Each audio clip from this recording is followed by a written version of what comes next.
Hello, friends, and welcome to the Weekend Catch Up Club, the coffee morning show brought to you live every Saturday direct to Facebook and available later on demand at youtube.com/gamertagged. Today, for episode, I think it's 18 we're on now, I am joined by a very special guest, Christina Grace Harper, former Sony QA and now assistant producer at Skyhook Games. Welcome to the show, Christina. Hi, thank you for having me. You are incredibly welcome. And again, thank you for coming on, being a guinea pig. We haven't really spoken before, certainly not face to face or webcam to webcam as what the situation is now in 2020. Yeah. But a little bit of banter back and forth on Twitter, and it was just an exciting opportunity to get you on as a guest because of, well, you know, you're a bit of a badass. You're pretty awesome in game you. dev. So I wanted to get you on and just chat and have a good laugh. I appreciate that. That's pretty cool. I've never been called that before, but that's awesome. Thank you. So where do you want to begin? Do you want to just talk a little bit about maybe getting into like your start in the industry? Was that starting in QA, or what was your kind of inroad into getting started? So I actually did start in QA. The weird thing about this was it was like 3 a.m. in the morning, and I was looking for a new job. Because the company I used to work for, which was a games retailer, I was made redundant.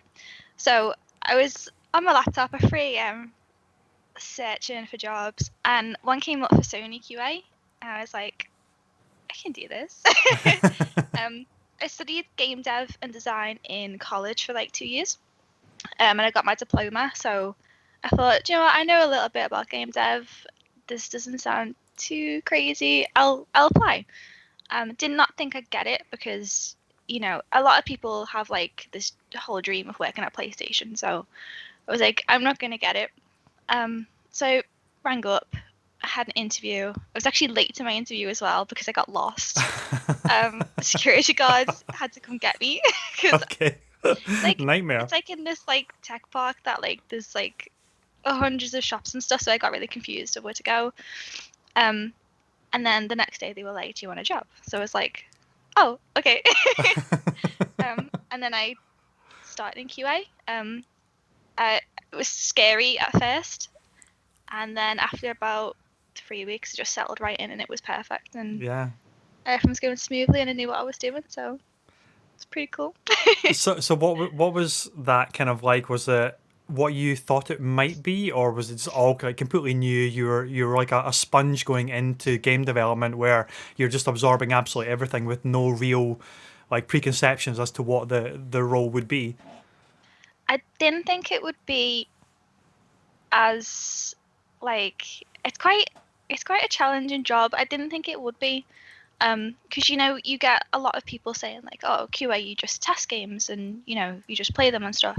I didn't have that conception going in because I already knew about QA, but I didn't think it was going to be what it was. So when I started, it was, you know, hundreds of like developer names, project names, learning new software like Jira, a lot of Atlassian products. I don't even know if that's correct to say, but so many software.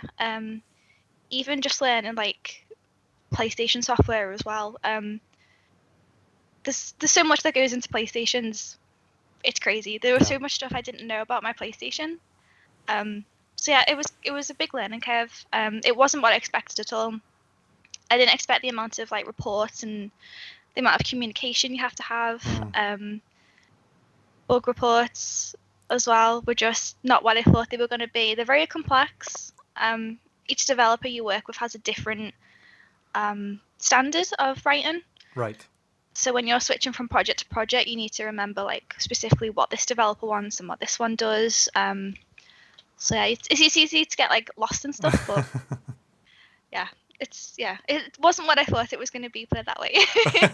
Well, hopefully enjoyable. And as you say, the misconception is that QA is like, oh, you just play video games every day, and I mean, it's kind of accurate, but not really like does justice to what you have to do. Do you have any examples, like typically of like trying to like find bugs or find something that you'd have to do like over and over again to try and like get something to break, or like typically what was that? What would that look like? There's a lot of replaying the same thing over and over again. I think when we do talk about the misconception, it seems to be, oh, you do a playthrough over and over again. It's like, no, we're trying to do like, if you're trying to find a specific bug, you could be on that level or mission or quest for like a good few hours on that same thing, just trying to break something. Mm-hmm. So yeah, it can be quite tedious. But once you've got that bug in and stuff, especially if it's like a really like a blocker, for example, you feel really like rewarded for like finding it and stuff and getting it in the database. So it was quite cool. That's cool. But yeah, it's definitely not playing video games all day. I can tell you that. Yeah. How difficult is it to like be as detailed as possible with like what you did in the run up to doing something, and then something broke, and then you have to try and catalog that and relay that information to the dev team? Is that like, have you ever come across something where it's like unexpected and then you have to think, oh God, what did I do to try and get that to happen, and then try and do it again to get the same reaction? Yeah, but I won't go into too much detail. So I don't talk about the software too much. But there are ways of, if you have everything set up before you start start testing, you can record, obviously using like PS4 share and stuff like that. If you've got everything set up, ready, your recording software, then when you get an unexpected bug, it's pretty easy to, figure out what you did to reproduce it. And there's other software that can record like, what you're actually doing on the controllers and stuff like that, which is pretty cool. I think you can actually download software like that anyway. Right. In your own house. Never looked, but I don't think I want to look, to be honest. The amount of button mashing I do. But yeah, when an unexpected bug comes up, you sort of go, oh God, what did I just do? But thankfully, if you set everything up, it's recorded, so you can work it out pretty quickly. Right. Okay, so you don't have to. Yeah. If you forget, then good luck trying to figure out what you just did. So. Damn. Yeah, I can imagine that would be like if you have if it's early in the morning and you haven't had your cup of coffee yet, and you immediately like start getting into your day, and you think, oh God damn, I forgot to put my diagnostic equipment on, or like the software to what do you got, like time machine it kind of thing to record it, and then you've lost all of that kind of information. It must be deeply frustrating. Well, thankfully my team love coffee, so they were 9 a.m. when I'm still like half asleep. They were awake and ready, everything on, and I'm just like sat there like, oh my God, I'm so tired.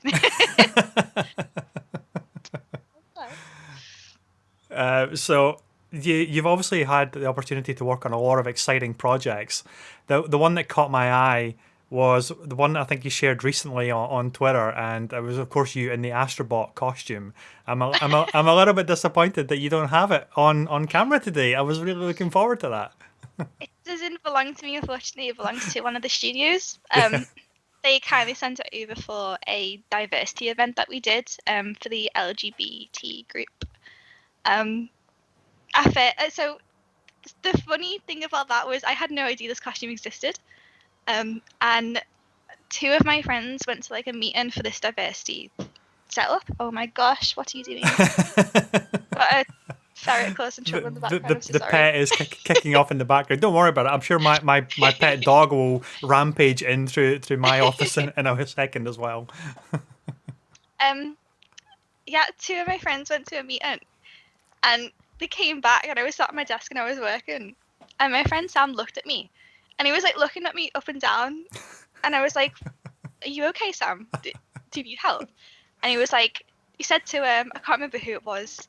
He said to someone else, "She looks about 5'4". And I was like, sizing you up for the costume. Yeah, I was like, "Are you okay?"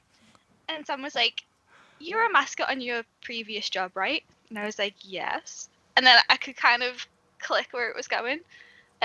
He was like, "Okay, well, come with me. I've got something to show you." And there was this big massive suitcase. He opened it up and it was just Astro Bot costume. I was like, you want me to wear this? Of course, I said yeah. It was A, for a good cause. Yeah. B, I've already been a mascot previously, so like I don't mind doing that. And C, it's Astro Bot. Who doesn't love Astro Bot? Exactly. I mean, So please tell me that you can do like the sandwich board like spinning tricks like what the mascots can do as well. unfortunately, in the Astro Bot suit, no. There was a cool feature though that I could use. Down the side of one of the arms, you can thread a little wire, and it's got a Right? button on the end. And on his face, you can control his facial movements. What? So when he's like really happy, you can press a button and it would be like, "Yay, happy!" With his eyes, which is really really cool. So That's when people were amazing. taking photos and stuff, I Yeah. was able to like, if it was one of my friends who I could have a laugh with, I put like an angry reaction on, just be like, "What do you want?" And if it was like, someone just getting a photo opportunity, I could put like a really happy expression on. It was such a cool costume. I'm really happy I got to wear it. That sounds amazing and what a highlight. I remember one of the projects I was working on that involved dress up for to put it comically. We were doing it back in the day. Do you remember when Flash used to be a thing? It used to be like everywhere. Flash games, like on little web games. We were doing it was to promote the national Conquer Championships, believe it or not. And it was the local government at the time wanted to do like this little fun little conquer game of like virtual game of Conkers. So we had to dress up as these like fake characters.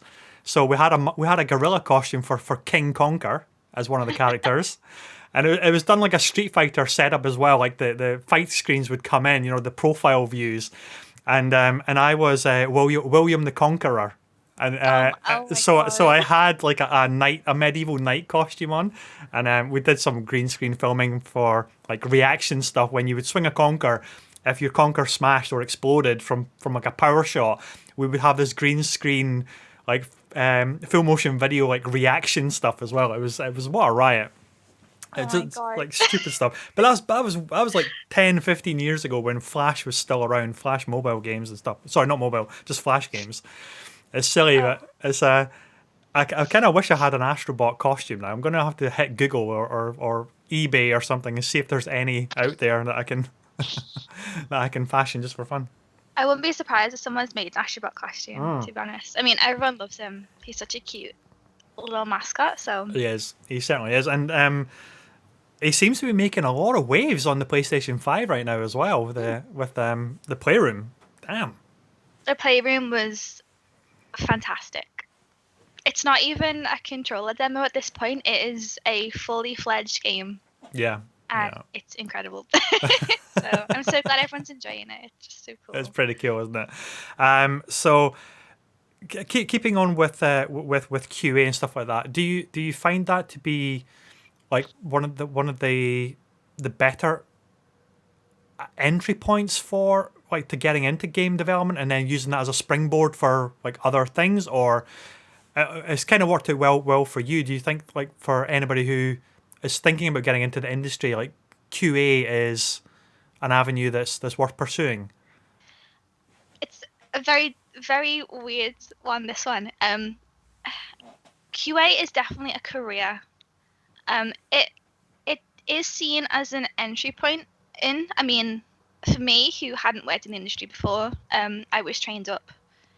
It took a few weeks for me to get trained up and make sure I knew everything. So it is possible to be an entry level job where you enter the industry, you start learning different things about it. You get a lot of what's the word? I don't know what the word is, but you get to see different departments and stuff. So you Like do learn. exposure to different Yes, facets of exposure. the industry. That's Yeah. the word. Exposure. You get a lot of exposure to so many things in QA. It's so crazy. Even production wise as well. But I would say it can be an entry job, but it's definitely a career as well. It's not just something to, be used as a way in. hmm It's definitely a career. I know people who've worked in QA for 15 years, 25 years, 30 years. it's definitely a career, and Yeah. it's a fantastic career as well. But if you are looking to get into the industry, I would say QA is a good start. Yeah. But there are a lot of people who have that mindset of, okay, I'll use this as a springboard, but then they end Sure. up staying in QA anyway. Yeah, is that So because they're enjoying it so much? They're like yes, the teams that they're working for, the ability to get exposure to maybe lots of different projects that they have to QA at any given time. It gives you that kind of broad like overview of the industry as a whole, like all the different things that have to go into it that you may not necessarily always get if you're like laser focused on one particular aspect of game development, whereas QA gives you this really broad kind of spectrum, this viewpoint and different touch points. Which is yeah, really, for sure. it's always really fascinating me, QA. I can imagine it being something that is, as you said, like a lot of fun and really rewarding, but also almost at times like so. I don't want to say monotonous, but like tedious, or as trying to like stay enthusiastic about video games when you've seen the QA process as well. Yeah, it can be. It can be quite tedious. There are some days as well when you go home and the last thing you want to do is play games. One of the things that kept my motivation and enthusiasm up was the energy from my team was one of them. And just remembering who you are working with. Not essentially working for, because you are an extension of the development team. You are essentially a dev as well. Mm-hmm. I know a lot of people don't like using that phrase for QA, like, oh, you're not a developer, but you are helping these devs make their games, so technically you are. But remembering, which studios you work for, if you just like take a step back from your work and you go, Mm-hmm. do you know what, I'm working with Insomniac Games. This is really cool. And then you start to build that enthusiasm up again, and then you just, it becomes less tedious when you just sit back and think about the bigger picture. Yeah. But it can be tedious. Do you find it also gives you maybe a greater appreciation for the game, like the mega title games that come out, and there's very few things like broken with them or buggy with them, or it's almost like this such a polished experience where you think, my goodness, the QA process for this must have been intense and vast as well.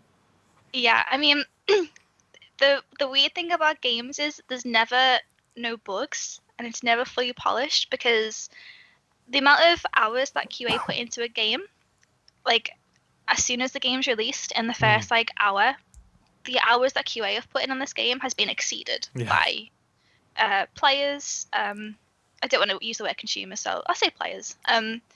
They've already exceeded the hours that you've put in to that game, so you're always going to find a bug somewhere. Which was where the phrase, "Oh, who QA'd this? Who tested this?" come from? But yeah, it definitely gives me a great appreciation for just the amount of time that's gone in it. Like when I was working on Last of Us 2, I was baffled by how little I was finding during the day. I was trying so hard to break stuff, and I was just like, this is impossible. Like the QA team have done such a good job on this as well. Yeah, like it was just crazy. So yeah, it boggles my mind as well. I mean, some games that I was playing just over the years, you think of like Red Dead Redemption 2 or The Last of Us or God of War or Gears of War 5 or whatever the game may be. You think you literally can spend hours as a gamer. Well, I do anyway, just like looking at the details in the game and just marveling to think, how does this work? How is this even possible? How is it looking this good, running this well, and not just completely exploding? And then maybe sometimes you will fall through the level, but I mean that kind of happens as well. It's just one of those things. But for the most part, the games and the talent out there across the whole industry, like indie right up to AAA, is so incredible. And it's such a fascinating time as well with the new consoles launching.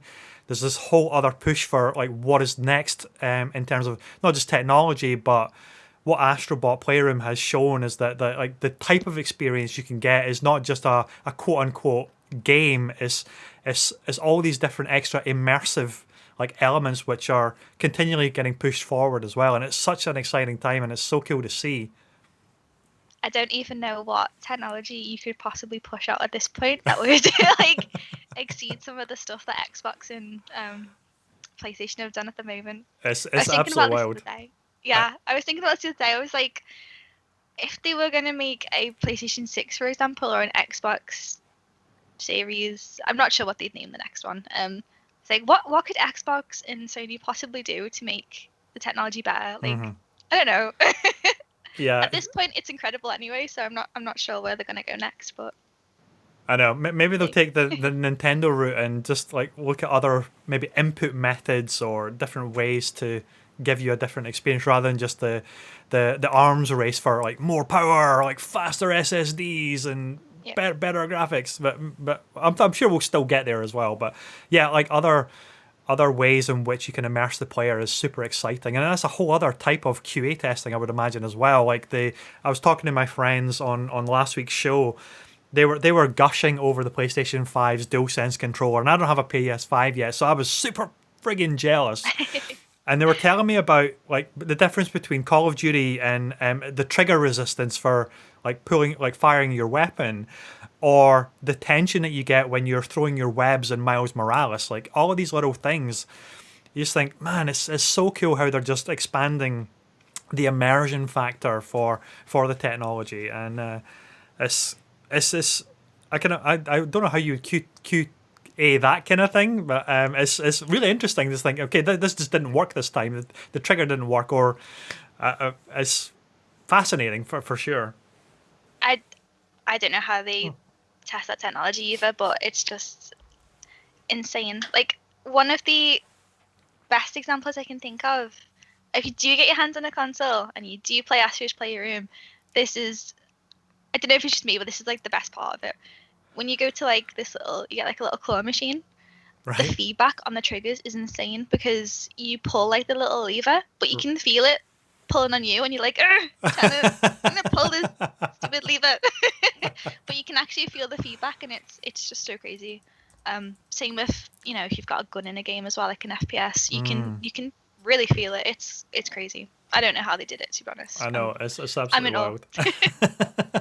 So let's talk a little bit about you left PlayStation in QA, and you're now working for Skyhook Games as assistant producer. So that is I'm assuming it's a complete role shift from QA. Is it a completely different role, or is there some overlap where you're still doing like the old role into the new role, or is it completely different?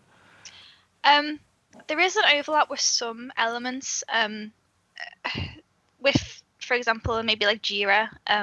I'm sure a lot of people will know that when you're like a producer in game dev, a lot of time you're in Jira, assigning tasks and making tasks and making sure the workflow's going right. I did quite a lot of that in QA anyway.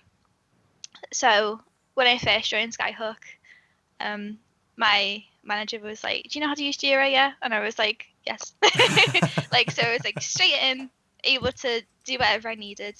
So there's a bit of overlap with QA there, but in other terms, it's completely different.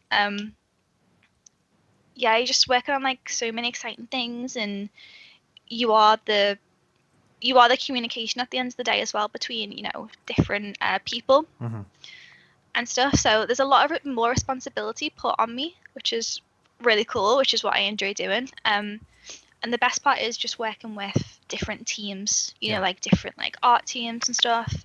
It's something I wasn't too exposed to before. I didn't get to see like the process of like a model, for example, going through like UV texturing, topology, stuff like that.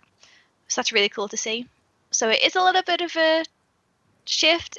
It was totally crazy when I joined. I was like, wow, I've got all this new stuff to do and learn. And so but there is a little bit of crossover as well. So that's one of the exciting things about not just any new role, but like a new company, new teams, is that you get new skills to learn, and you can grow and expand not only your skill set, but like where you maybe see your career going, or maybe you hadn't originally planned to do that, but then things evolve, we grow as people as well, and our skills develop, and think actually that's a really exciting opportunity, and then like you don't know where necessarily it's going to take you, but it's usually always something exciting, especially for a creative person. You always want to constantly be like changing and evolving and trying to keep that enthusiasm and excitement for the industry and the project alive as much as possible. So that's awesome.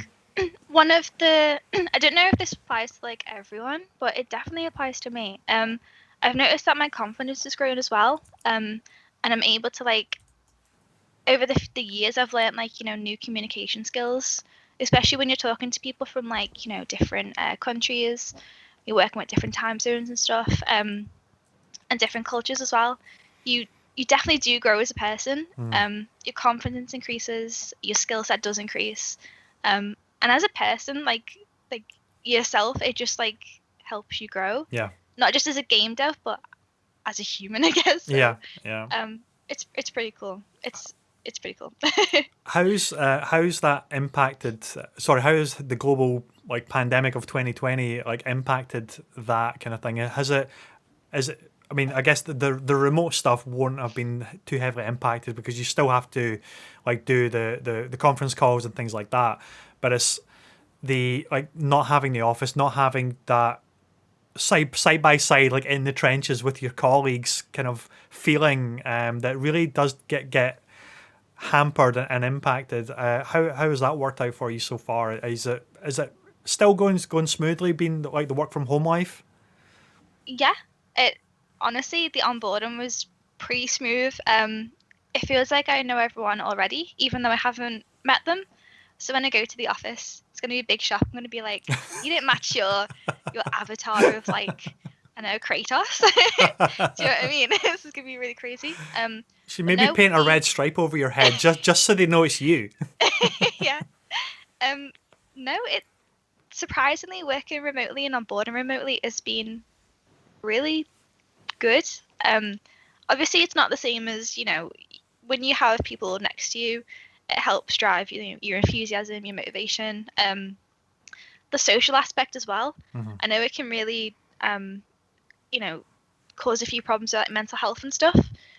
But when you've got people on a video call, even talking to you as well, it sort of breaks up the day, and you still being social and you still got that communication and contact.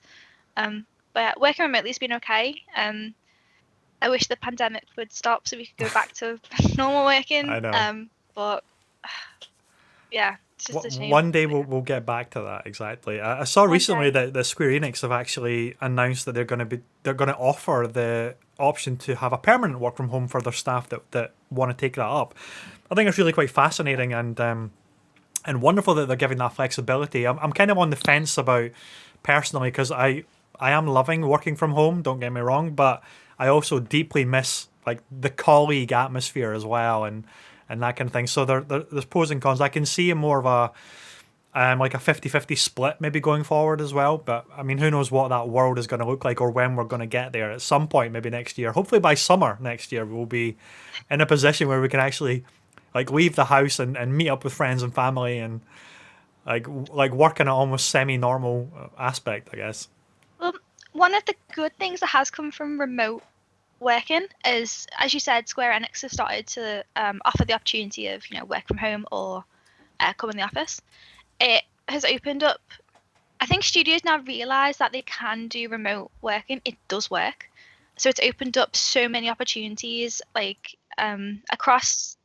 So if you're working in Liverpool, you don't exactly have to get a job in Liverpool. Yeah. If it can be done remotely, you could work for Sega, who are in Leamington Spa, for example.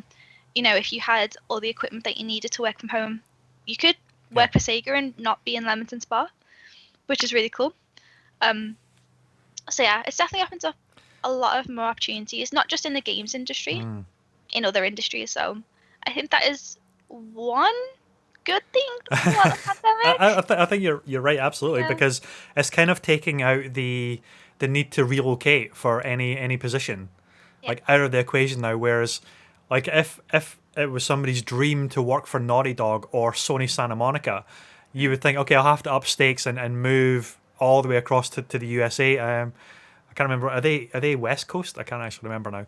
Oh, I don't remember that. Yeah. So I mean that'd be like a massive upheaval, and it would just kill any potential talent pool that would love to work for those companies. Yeah. Whereas the work from home thing is kind of opening up like opportunities, which is really exciting as well. I was reading a little while ago the developer Moon Studios, who did Ori and the Blind Forest and Ori and the Will of the Wisps. So they've never had a premises like a headquarters where everybody comes in and the devs all work together. They've always been remote. They've always done remote working. They've never really been together unless it's a team get together as an offsite once a year. And what was fascinating about that, and this was before the global pandemic really, that they said that it opens up talent pools that you would normally never get access to because of their geographical location. And yeah, I mean, if that is something that we can do going forward for the industry or all industries really, I think that's just fascinating and exciting for new opportunities and growth opportunities as well. Yeah, I mean, there's definitely a certain amount of trust that you need to have for your employees to make sure the work's getting done. Sure. If you've got any equipment that doesn't belong to you, for example, belongs to the studios, there's a level of trust as well. But yeah, the talent pool is just, there are so many talented people out there who would be perfect for remote positions. Yeah. So it is really cool to see, to be honest. Yeah, So yeah. So yeah. we've talked a little bit about obviously your role at Skyhook Games, but we haven't really said who Skyhook Games are and what they actually do. So for the benefit of our viewers, please give us the spiel as to who Skyhook are and what they do. Okay, I haven't done any this is the studio. Okay, so Skyhook have been around for quite a few years now. And they work on multiple things.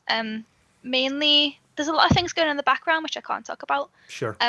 But Skyhook mainly do assets for, a game studio, for example, could come to Skyhook and be like, hey, I need an artist to make me this really cool castle, and I'm going to need like a load of NPCs as well to go in it. So they would be like outsourcing basically. So they make the assets for you and, do all like modeling and stuff for you. Mm-hmm. So that's mainly what they were doing. But there is a few other exciting things that we are doing in the future, which I will be able to discuss soon, I guess. Yeah, we'll have you back for a second episode then. When that's all, when we can talk about exciting new things that's going on, then I'll definitely come talk to you, with permission, of course. Of course, sure, of course, yeah.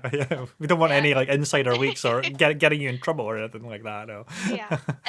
But that's fascinating because outsourcing is a part of the industry which no one talks about. No, exactly. Nobody talks about. Nobody is maybe even necessarily aware of. They're probably just assuming that every developer, every team, builds their assets all in house, or they'll hire another studio to work with and collaborate with to build assets.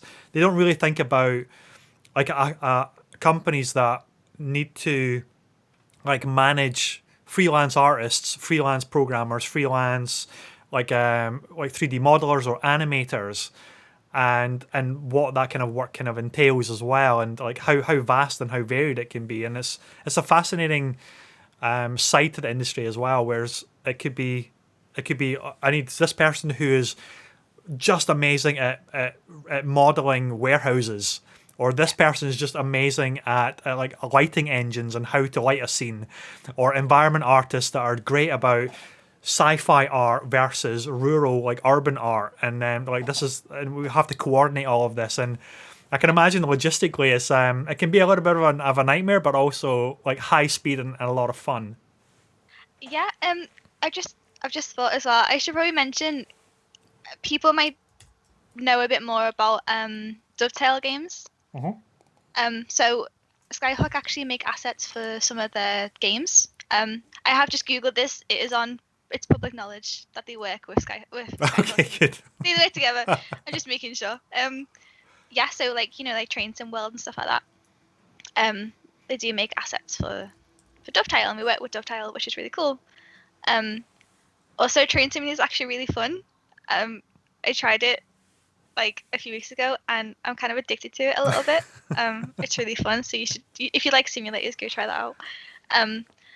But yeah, it's really cool. You can have an artist that's like incredible at making, like, I don't know what's on my desk, a Pikachu. You want like someone to make Pokemon assets for you, and you've got this perfect artist who can make a Pikachu. But you're gonna have to outsource them because no one in your studio can make a Pikachu. Right. Um, That's a yeah, travesty if nobody in the studio can make a Pikachu. Oh my goodness. I mean, it's definitely something that I hadn't thought of, because a lot of the studios and developers I've worked with make their own assets.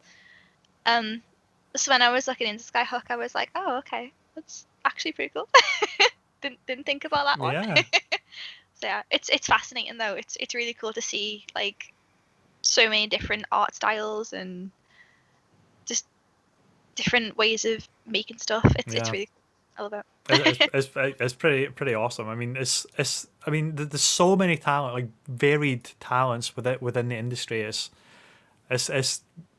getting people like aware of like just how vast it is and the different opportunities within each field. And these are the things that don't really get kind of like praised enough.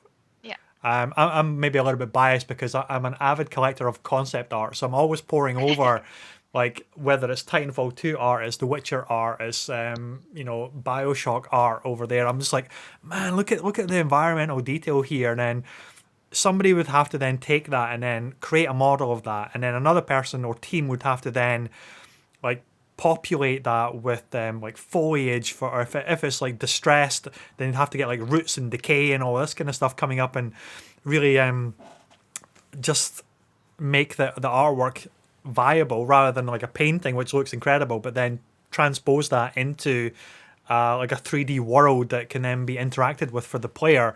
And then a lot of players will just blast past it as fast as they can as they're trying to get to their next objective. And it's one of the things that's such a shame, but it's like, yeah, it's such a core part of the whole industry as to all these different skills, and it's awesome. It's awesome to see. Just thinking about concept art as well.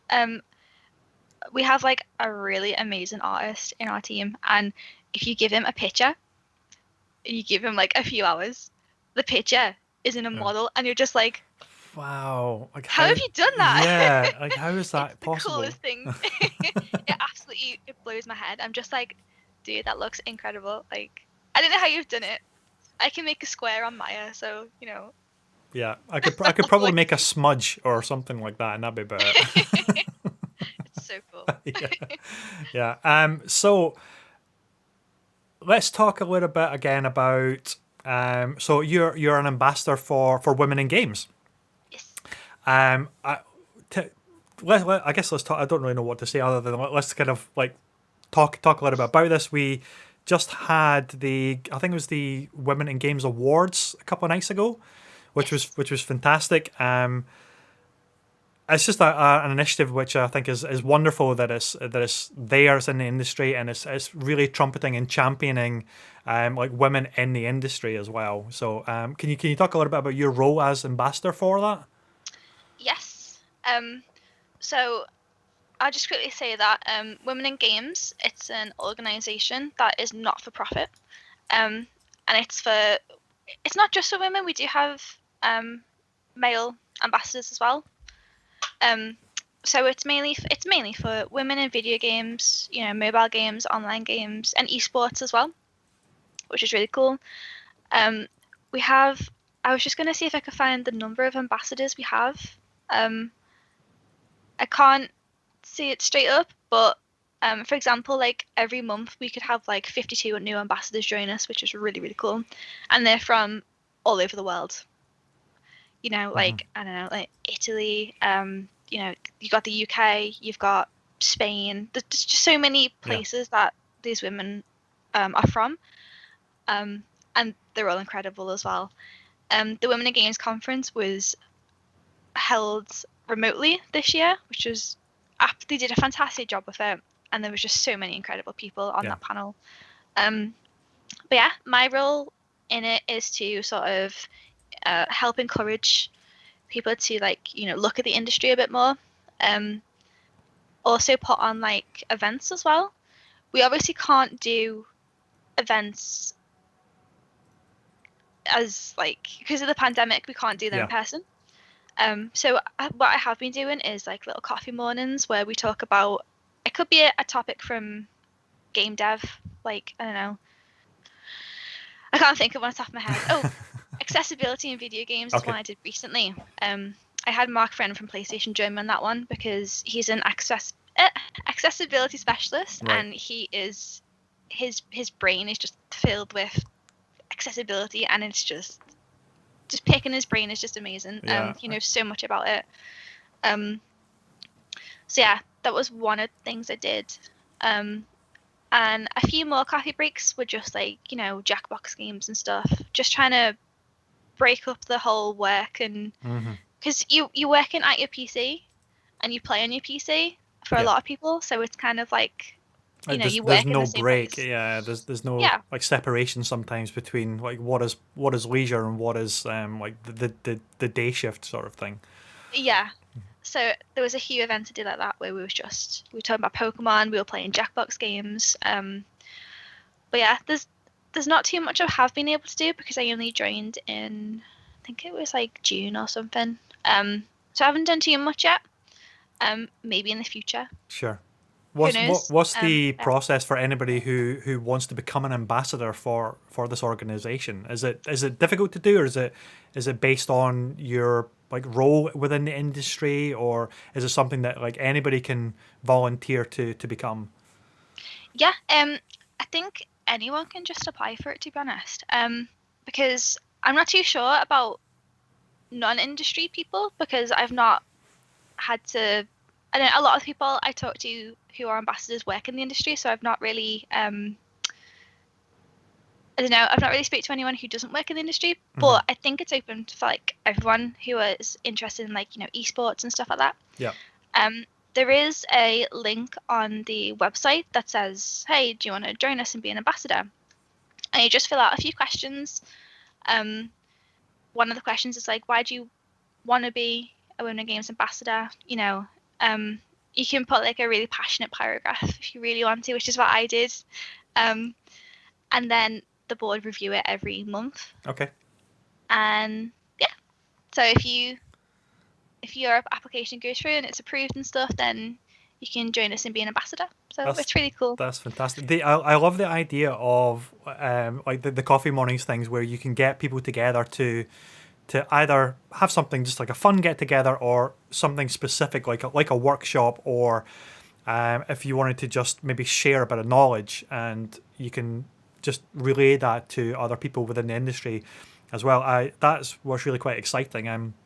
I'd love to get more people on like this kind of show, for example, as well, to kind of just like highlight different aspects of the industry as well. And it's that kind of thing. Is bringing people together is always like super exciting, and because everybody has so many different viewpoints and experience touch points as well. But at its core, it's just getting to talk to people, and it's that kind of connection that's just a lot of fun usually as well. So exciting! I can't wait to see what you do going forward within the Women in Games as the ambassador for that. I think I'll be really quite excited to keep an eye on. Yeah, one of the things I am grateful for Skyhook is when I joined, they were like, we're going to support your ambassador status as well, and I was like, this is so cool, thank you so much. That's awesome. So it's nice to see they appreciated it, which is really cool. Well, talking about their support of your endeavors, I was so excited when you said, yeah, they're really cool and happy for you to jump on a podcast and talk about like your experience, and just like get together for a coffee morning chat. And I thought, man, some developers are so cool, and I know I totally get that some developers just don't want anybody talking, just in case anything like slips out, or you know, it can happen just by completely by mistake, and I totally understand that as well. But I also think it's awesome where a developer can, or not a developer, a company, any company in any industry can recognize like one of their employees has a passion for something, and then they'll allow them to go off and explore that. And then usually the byproduct of that, that's what I'm finding for my day job as well, is the byproduct of that is that you'll have a new skill or outlook or experience that you can then bring back in house to your like your day job sort of thing, and then it will just continually improve. It's like one benefits the other rather than it's like, oh no, we can't have you doing that because it might affect this negatively. Yeah. It's usually beneficial for both things, and I think that's brilliant. So kudos to Skyhook for allowing you to jump on. Yeah, my manager was like, I encourage you to talk to people, and I was like, oh, this is so cool. One of the things I do before I even talk about the company, though, is I make sure I Google, like, if I'm going to say something, I'll make sure it's, like, public knowledge before I say it. I am so conscious of what I'm saying, so I'm just like, make sure you don't say anything bad, okay? I can imagine how tricky it can be. One of the first episodes of the Weekend Catch Up Club I did. I got my good friend Ibrahim Bati, who's the global community manager for Sega.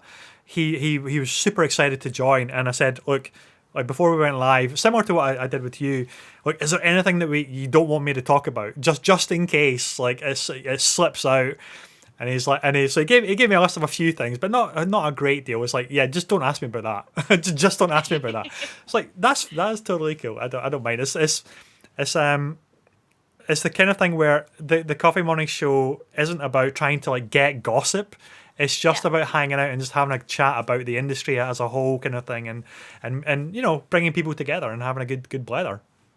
Yeah, I like it. I like talking about game dev. There's so many aspects and things that you might not know of, and then if someone comes and talks about it, you're like, oh, I didn't know that. That's really cool.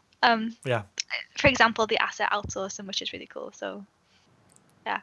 Totally. Something I didn't know about until I joined, so yeah. Yeah, I think it's not something I was really aware of, and then I obviously researched a little bit of Skyhook Games. I thought, man, of course that role has to function somewhere in the industry, and it's awesome. Yeah, really cool. Oh yeah, right. So you've got to now talk about your World of War like passion now. Come on now, like the guild of which you are the manager of is Duskborn. Things have been kicking off in the world of Warcraft recently. Yes, Shadowlands has released. It is a very good expansion. A max level already, which I kind of regret because I didn't slow down. But I got to be raid ready, so yeah. It's all about the raid. Shadowlands, kudos to Blizzard. The launch was so smooth. The servers, a little bit dodgy, some of them. But it can be expected when you've just launched a new expansion and everyone's trying to, get on and play. The expansion's brilliant so far. A lot of people didn't like Battle for Azeroth, which I can kind of understand. But so this is just like a whole new refresh. It's so good. I love it. Yeah. It's one of those series which I've never played at all, but I have friends that are deeply addicted to it, and I thought that's probably why I stayed away from it. Like way back when it first came out, and today it's like I can't invest hundreds of thousands of hours in this thing. Yeah. But kudos. I think it's been 15 years I've been playing it now, I think. Wow. I don't even know when I signed up, but it was like the back end of vanilla. So yeah, that's 15 years. That is the ultimate original game as a service is World of Warcraft. No, nothing's ever really topped it, has it? No, I've tried to play MMOs. I've tried Final Fantasy 14. I've tried was it Rust? I've tried Guild Wars as well. Nothing compares to Warcraft. I just can't. For me personally, I mean, Final Fantasy itself is a fantastic game. It's beautiful. It's so different. But for me, it always comes back to Azeroth. I have to go back to Azeroth. I mean, I've even branded myself with an alliance tattoo and everything, so I'm kind of stuck now. So I have to stay. My guild's Duskborn. We originally called Mirage, but I did a little name change a few months ago just to because we were starting a new expansion. We wanted to refresh. We wanted new players to join us. So I rebranded it. Rebranded all the logo and stuff like that, which is pretty cool. I've had that for about five or 6 years now. I can't remember how long I've had it for, to be honest. I've met some incredible people in this guild. One of my best friends now, Steph, she lives in the Isle of Wight. But I've known her for like, it must be 5 years. I've known her for like 5 years now. Yeah. And she comes to visit me as well. So like I've made like a real friendships with these people. Yeah. You know, we have video calls, we have Discord calls. We go to events together, like Comic-Con, stuff like that, which is really cool. That's amazing. Yeah, it's just crazy how you can meet your best friends online. It's so cool. Yeah. It's the power of community, right? Yeah, like my guild's such a big part of my life as well. They're always like in the back of my head when I'm like, you know, I don't know, playing other games and stuff. I'm like, I need to go check on my guild. I need to go check on everyone, make sure everyone's okay. Check on the Discord server, make sure no one's like kicking off or everyone's okay. But yeah, it's such an amazing community. And if you do play Warcraft and you're watching this, if you are an Emerald Green or Terranus, you can come join us. We have applications open to everyone. So, Fantastic. Especially if you're a new player as well. We're very friendly. My guild is so helpful. Yeah, you're welcome to join. Awesome. It's really cool. Christina, thank you. This has been an absolutely awesome show. Is there anything that you want to relay to the viewers about kind of game dev, about women in games, ambassadorship, or absolutely anything before we have a quick wrap up? QA is invaluable. I couldn't agree more. I could not agree more. So where can everybody reach out to you if they want to get involved with absolutely anything that we've discussed today? I'm on Twitter. I have a Discord handle as well if anyone wants to speak to me there. I think mainly just Twitter. I'm never on Instagram that much. Twitter is like my local hub now where I just chill out and talk to everyone. So yeah, my DMs are open if you want to come speak to me. Cool. About anything. Could be game dev, it could be mental health, it could be anything. Like, just come chat to me. Or World of Warcraft builds. Oh, World of Warcraft, yes. If you want to talk World of Warcraft, I will chew your ear off. So great. Everybody, thank you for watching this special episode of the Weekend Catch-Up Club. A very special and massive thank you to Christina, who joined me, assistant producer at Skyhook Games.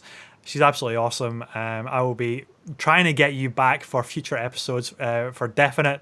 But until next time, everybody, take care and happy gaming. Bye-bye.